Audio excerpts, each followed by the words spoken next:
So there's two different types of setups, right? Typically we'll have the backside setup, and that's you being over a known point and you'd be backsighting a known point.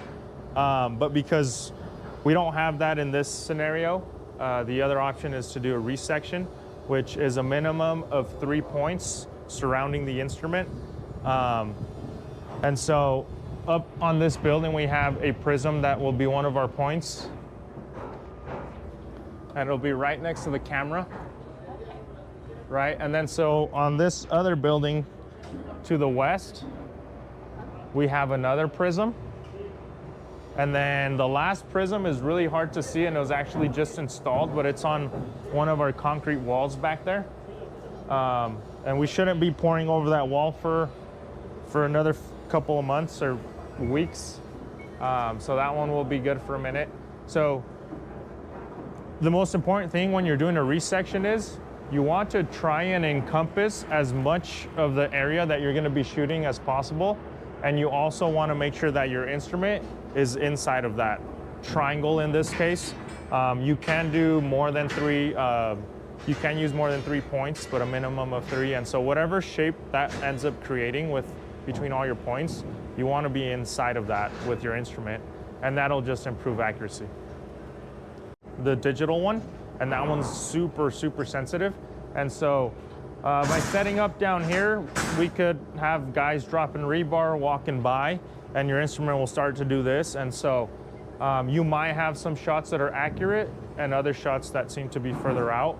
And that's just, depending on if somebody was walking by the instrument as we shot it, or somebody dropped something, right? And so that's the reason. There's another way of doing it, and I think they took down the pole, but it's a yellow pole that will secure into the concrete. And so what we've done is we've installed it over walls, over sheer walls. You could also do it over columns, right? And so you install that post, and then the instrument will just screw onto that, and then that from there we can just do a resection and create a point for it. It'll calculate where it is in the world, right? But it sounds like they just removed it either yesterday or the day before. Well, it would have been Friday or Thursday they removed it, because that was my plan, to set up on it, and then we could do the same thing, right? The only benefit to being able to set up out here versus here is the angle that you're seeing all these at. There is a way around being able to still shoot them even though you're at an angle, but definitely not as easy as if you're dead center and everything is just surrounding you. So did you choose this spot just because it's the furthest kind of corner here? This spot worked to be on concrete and be able to see all points. Otherwise, and still within the yes. Otherwise, that's the one I was worried about. Otherwise, we wouldn't be able to see that one. So that's the whole reason why we set up here. And that was actually Scarlett that chose this spot, but I mean, it seems to be the best.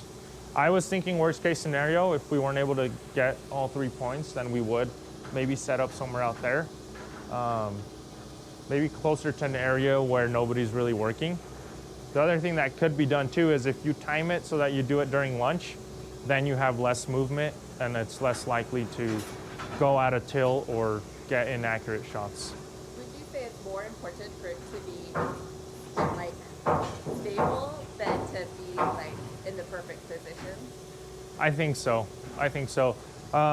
There's ways of double checking yourself just to make sure, because like I mentioned, if in this case we're creating that triangle, if we're just outside that triangle, once we set up, you'll want to do a check shot, which is say, hey, I want to stake that prism, right? And so we stake it, and it'll give you results. It'll tell you, oh, you need to go to that prism an 1/8 and to the right a 16th, right? Which is pretty tight, and we could proceed with that. But if, for example, if we did that, we were slightly outside of our triangle, we did our check shot, and we're inches out, then it probably means something happened during the process, and we would have to start all over. So, should we get started with setting the actual instrument up? Yeah. I'll grab this thing. When you're setting up this instrument, you typically want to have it about, I think it's chest high, like nipple high. And so easiest way I found it is unstrap this. I'll adjust one of the legs, so I'll step on it, right, to keep it down. I'll adjust it to my desired height, then I'll lock it in place, and then I'll drop the other two. And that'll kind of...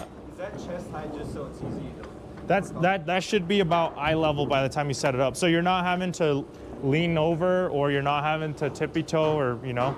So that's probably like a rough idea of how high it should be. You can always adjust afterwards, and maybe over time you realize that, hey, every time I do that, maybe I just need to go 3 inches higher. This strap, I don't like dealing with. We're gonna have to make adjustments to these legs afterwards, and this strap bugs me.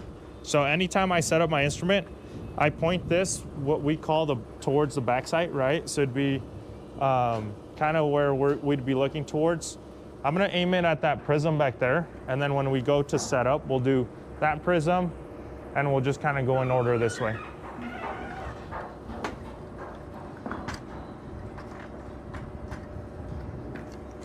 Kind of a way that you can get an idea of where you're at over the point. Over time, kind of get better at it.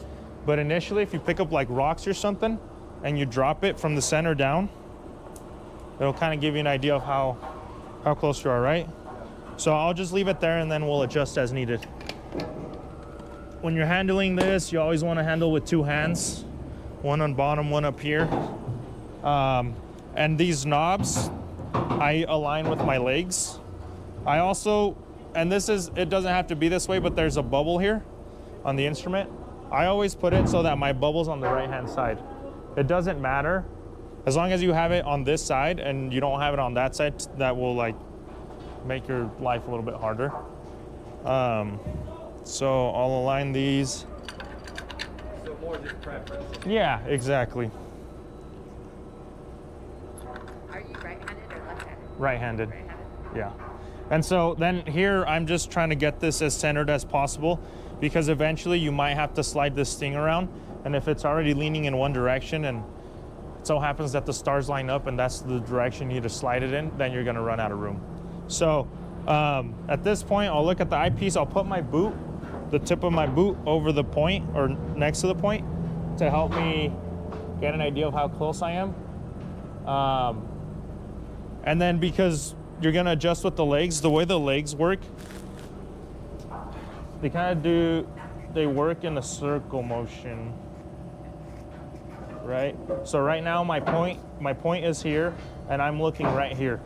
So what I need to do is I need to grab this set of legs and turn it towards me, right? And then if this ends up being down here, then I would grab that leg and then I would turn it up, and hopefully that puts it over that point, right?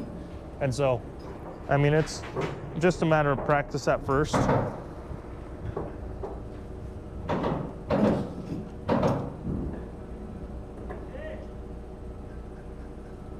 I'm just slightly off. I'm like to one edge on that point, but should be good.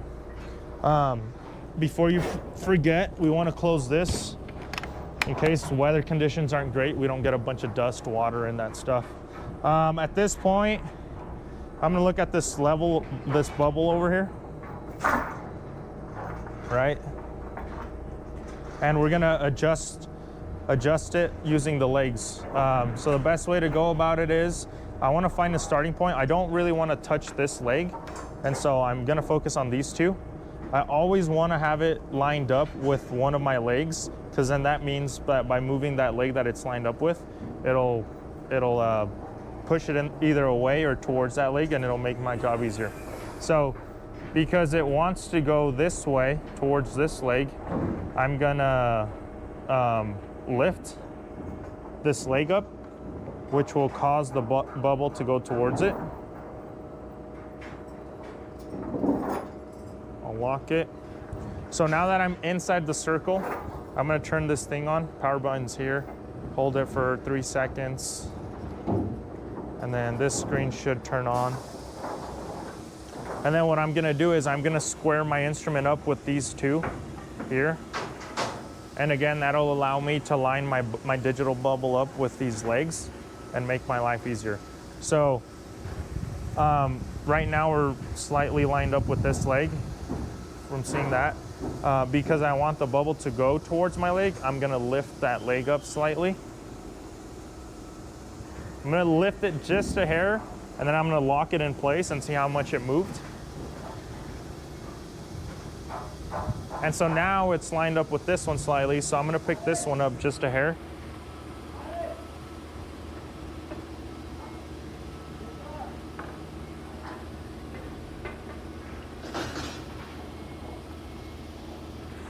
This thing is sensitive. Yeah, you can barely tell the legs are moving. Yeah. It also, everybody wants new things, but a new set of legs isn't always the best. Usually the ones that are broken in slide a lot easier, and it's easier to fine tune it versus these new ones. So my goal here is to get my X and my Y within 1 minute.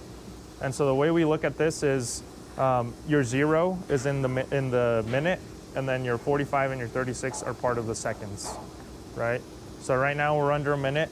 So at this point I can proceed to my next step, which would be to use these knobs to get that bubble within 5 seconds, plus or minus 5 seconds on both of them, right? So the way I learned it, or the way it was taught to me, is whatever my left thumb does, that bubble will do. So if I go in or I go counterclockwise, my Y will go positive, right? So I'm gonna turn it counterclockwise just a hair. That'll start going positive, closer to 0. And then same thing with this top one. Whatever my thumb does, the bubble will do. And so if I'm going towards me or counterclockwise, that number is gonna drop and get smaller. If I want it to get bigger, I'm gonna go clockwise, and that's pushing away or up. So I'm gonna go counterclockwise. You can see that coming down closer to 0.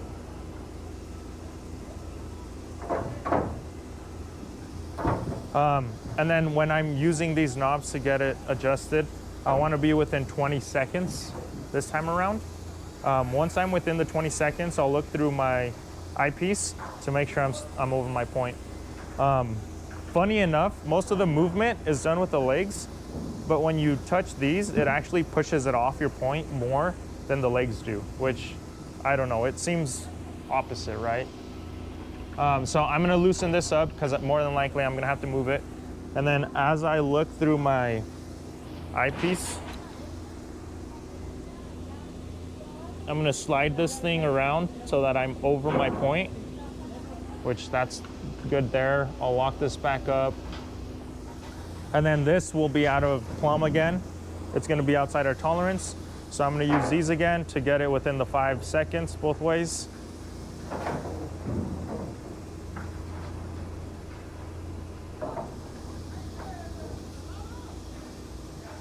Okay, so we're good there.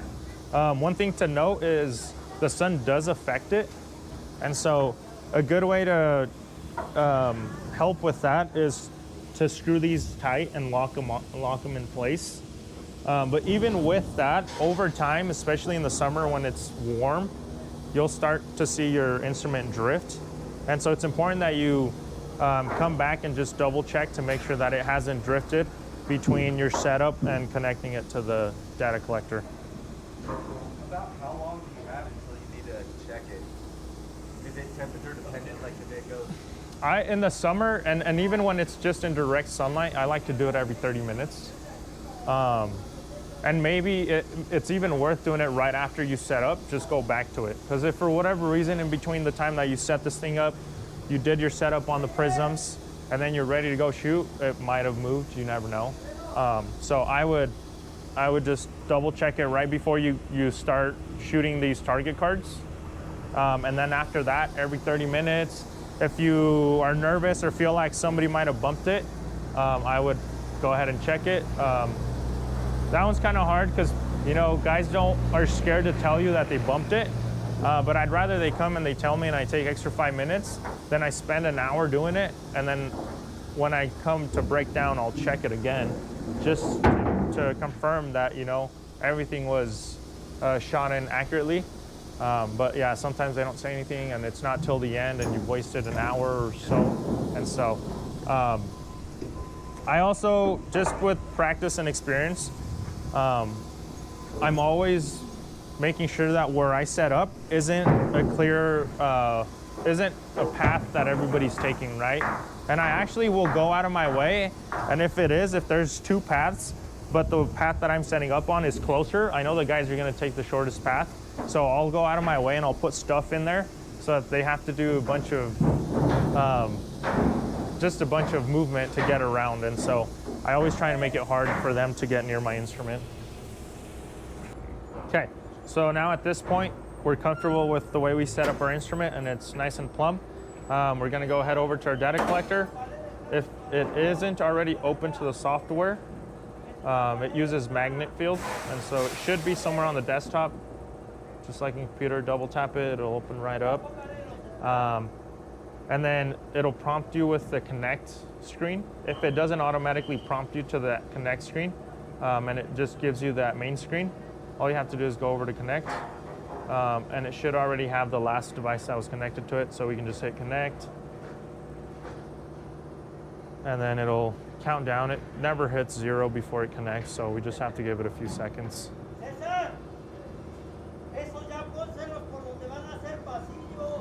There will be times where it won't connect directly to the instrument, and it pulls up a list of devices that it'll connect to. So when this happens, all you have to do is go over to your instrument, and under the GT series, you have a serial number. It's pretty small, but this one is UQ012189. So I'm just gonna focus on the last two, 2189. These are typically at the bottom, and you can see it there. It's a GT series, and it matches our serial number, so we'll hit that. We'll do select. We won't require the pin, we'll just hit connect, and it should connect now. There we go. And then you can see on your top right, you have that total station icon. Once it goes solid, it means it's connected. If it's ever flashing, it means it lost signal, which it shouldn't happen unless it turns off or dies. At this point, we'll go to setup. We're gonna do a resection, and it's gonna ask us what point we are, or actually it's gonna ask us what we want the name of this point to be. So I'm actually gonna go back and figure out how many resections we've done before. And let's sort it by name. That's fine there. Is that so you know what to name this new one? Yeah. We should be going in order. And so right here we have, the last one we did was resection 8.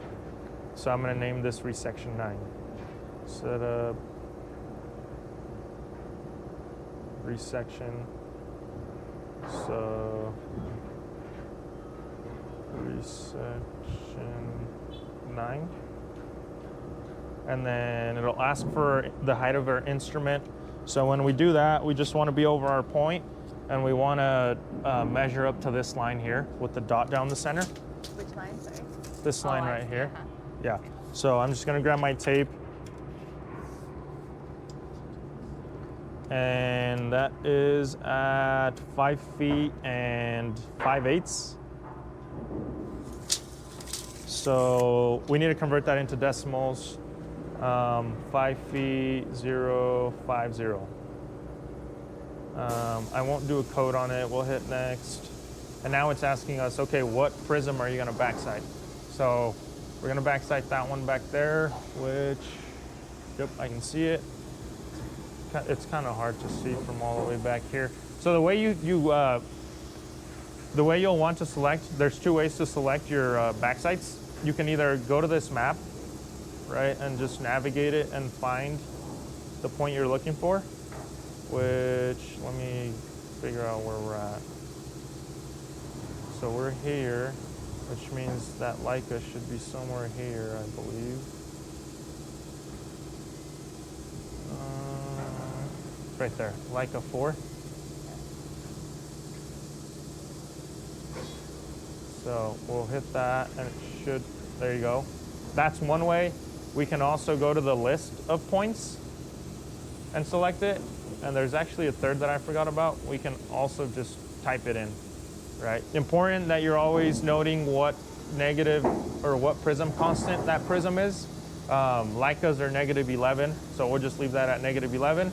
And we don't want to do a height because the height is already assigned to it, and it should be just dead center of that Leica. So, So height. So you're saying you know the height of this, right? And then you're gonna measure Well, it so it knows. yeah, so it knows, like, based off of all these angles and distances, this thing's gonna calculate where it's at in the world in 3D, right? Okay. Like, not just horizontal on a plane, Yeah. also vertical. And so, I don't know how accurate we want to be with the vertical. Typically, I feel comfortable if we get it within half an inch. It can be difficult to get it exact. And one reason could be because our point is directly center with this instrument, but when we go to hard tape, we actually have to be off to the side, right? Or we're at an angle with the tape, which tells us that we're gonna introduce error. So just depending on how tight you want that to be, I would say that if it's super critical to get elevation as well, we take the time to either shoot one of these targets with the laser, a builder's level, and then tie your whole scan to that elevation, and it'll take it exactly where it needs to be, to the 16th, right? Otherwise, depending on how this turns out, it'll give us an error at the end, and we'll get to see how far off we are vertically.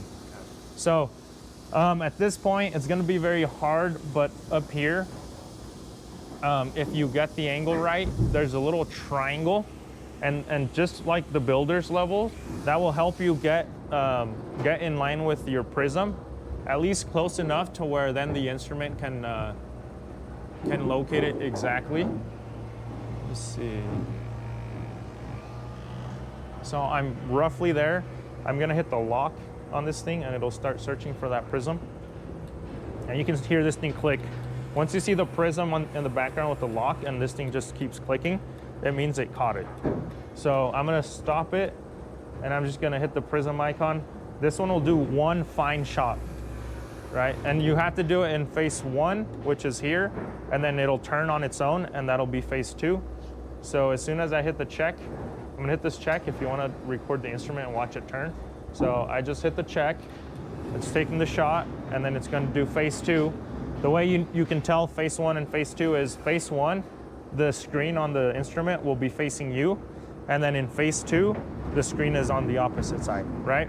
So what this is, we know these instruments have error and we can't eliminate it, right? So what this does is, if it turns an angle and it goes long, then by doing phase 2, instead of going long, it'll go short, and it averages out that error, right? So instead of being a quarter out at 500 feet, we're only gonna be out an eighth, right? Is kind of what it's doing.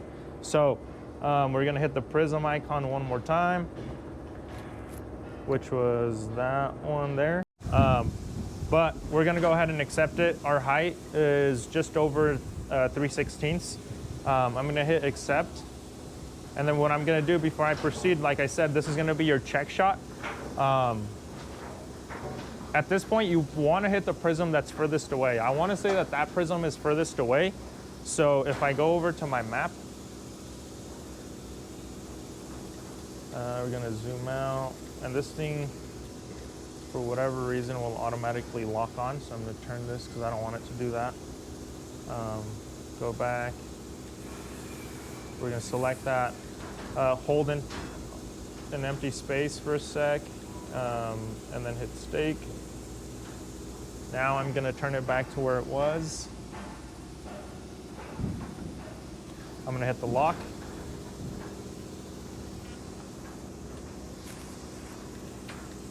And then right down here are kind of your results and what it's telling you to do. So it's telling you that we need to go away from that prism an eighth, and we need to go to the right an eighth, right?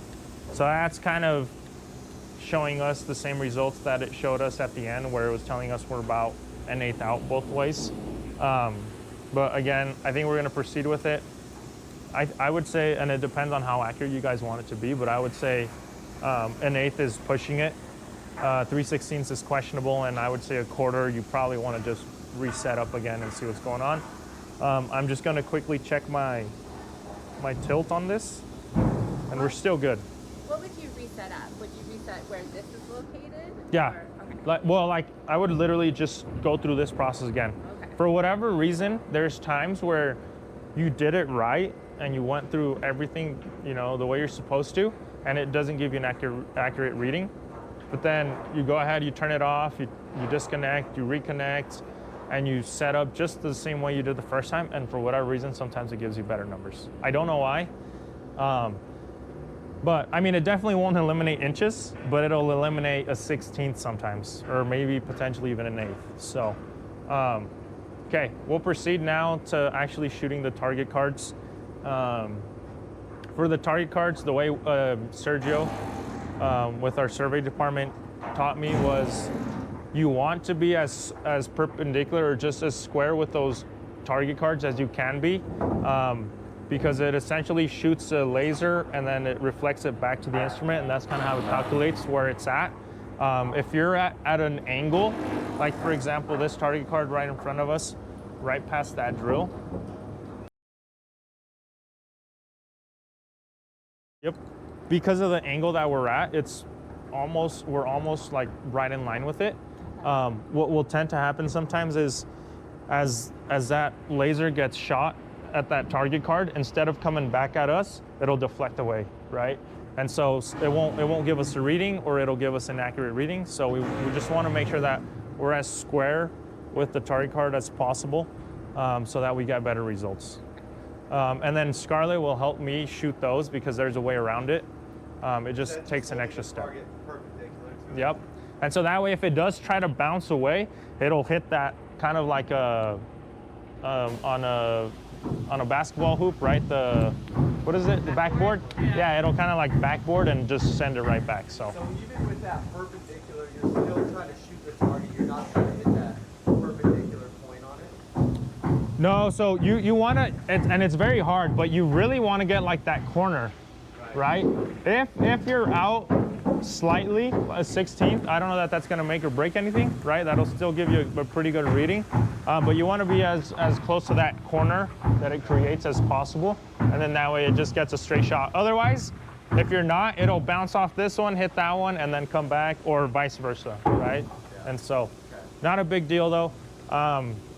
Yeah, it does create an extra step though. So. This one here, then it looks like there's the number 6, and then, okay. A number 5. Around. Yeah. You ready? The only one I don't think we'll be able to hit is this one in front of us. Oh, okay. So that's why I was saying that it's nice if you can be in the center of your pour, because then you should be able to see everything. But this one would be of no help to you guys, because for us to be able to shoot it, we'd have to put it on the backside. But then when you guys go to scan, you're not going to see it. So it's not going to be of any use, honestly. But I think with what we have, we should be fine, unless you feel otherwise. No, I think same thing with you. I think we need 3. 3's our minimum. Yeah. And then we're good. Yeah. Okay. 3 Perfect. targets. 3 targets, yeah. What we're doing here essentially is getting an as-built. So you have to go over to survey, topo, and then here is where we would use our eyepiece here to actually sight through it and get it exactly where we want it, and then we would shoot it here. The things we have to change before we proceed, because right now it's set to find a Leica or a prism, right? We need to change it so that it won't look for a prism. So we do a non-prism, and then down here the icon changes. We're gonna do no elevation, it just whatever elevation it's at. And now I'll look through here and I'll sight the target card that Scarlett is gonna put up. Ready?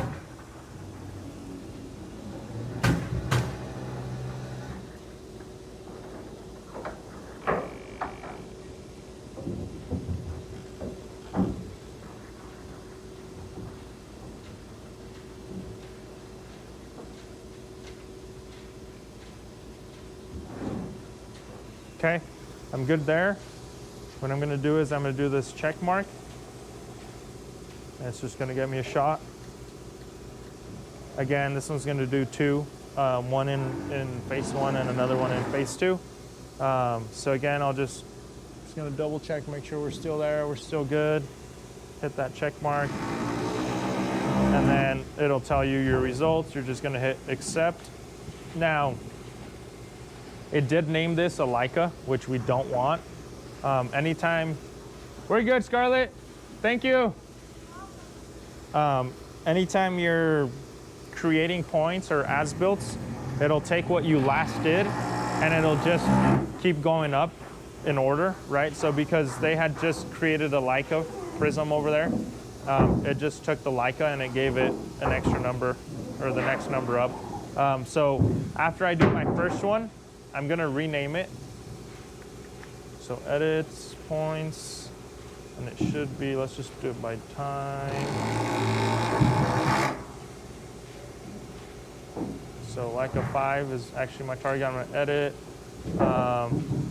And then we can call it level 2, sequence 3, target. What target is that? 1. And again, the naming isn't super critical as long as the person understands what it is. So we'll go back.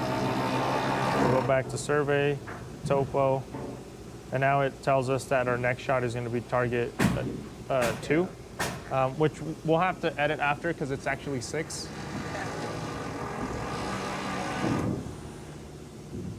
Oh, before I forget, this big wheel here will help you focus the instrument depending on how far or close you're seeing. And then this smaller one will actually help you focus the crosshairs. So if you're not seeing any crosshairs or the crosshairs are blurry, it's just a matter of using this to focus that crosshair so it's nice and crisp.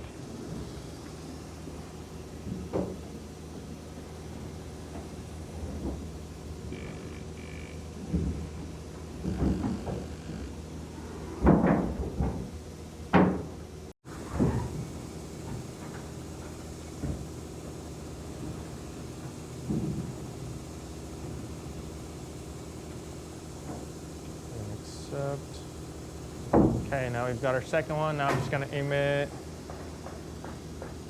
We'll aim it at 5.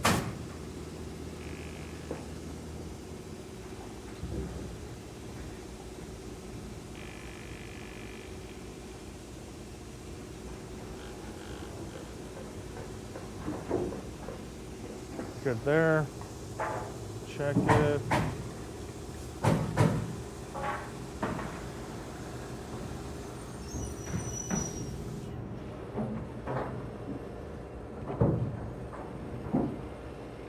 Accept it, and now we'll get our last one.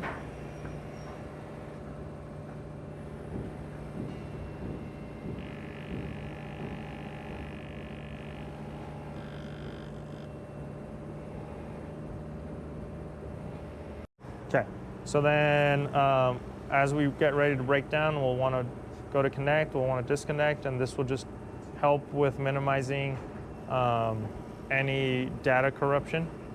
Which would be bad. So back to home. At this point, I usually just leave it on here because we're always using the software, but you can exit out of it. I'll just turn it off. And then back to this. Again, power button here. We'll hold it for about 3 seconds. Should shut it off. Before I grab this off of the stand though, I'm gonna wanna prep my box. Again, just to minimize it falling. So always one hand on it as you get ready to take it off. And then one hand under. I usually take the battery out at this point, so I'll set it down. Battery's in here. Press this little latch, right, and then out. And then this thing will slide up and out. So these always go towards the bottom, right? If we were to be setting up, we'd start at the top, push it in, and then slide down. And then these go here. I'll close this. And then I like to pinch the base of it, and then I like to use my thumb so that as I put it in there, I'm not just dropping it and I'm actually setting it down gently. And we'll close this up. So that's good. Legs. I'll usually give this a quick wipe just to make sure nothing fell on it. Put this back on it. Again, easiest way for me to do it is I put all my legs together. I did tighten one of these up, so I'm just gonna make sure. Okay, and then at this point, I loosen all of them up and then I drop it. You just have to be aware of these straps down here because sometimes it'll get in the way, and so it actually won't allow you to drop it completely. Lock these things back up and latch it up. We're done. On the data collector, open the Exchange menu. Select to File. Ensure Points is selected in the top left. Check Use Filters and Order by Point Name. Choose Filter Data by Date/Time. Select the range of time you'd like to pull from. Select the folder where you want the file saved. If you don't have a points folder, create one. The export settings should look like this. Review them and hit the green check mark. Check the number of points exported and make sure it matches what you expect. If it doesn't match, double-check your filter settings and try again. On your laptop, open Bluetooth settings. Click Add Device. Select the data collector from your available devices. On your laptop, click the arrow icon in the bottom right system tray. Right-click the Bluetooth icon. Select Receive a File. This puts your laptop in file receiving mode. On the data collector, search for your laptop and hit Next. Your laptop's name, as it appears to other devices, can be found in its Bluetooth settings. Here, you'll select which files you want to send by hitting Browse and locating your file within your data collector. This is where it's helpful to have stored the file in a points folder, so it's easy to locate. This will always be the file path you go through. This PC, Documents, Magnet Field PC, Jobs, the Job folder, and the Points folder within that job. Select the points file you want to send and click Open. The amount of time it takes to transfer will depend on the size of your transfer and the number of points you are sending. Ensure you do not have the file open anywhere on your data collector. If it's open, you'll run into an error saying it was not able to send the file over. On your computer, you can verify that it received the file successfully. Then you can choose where you save the file for future reference.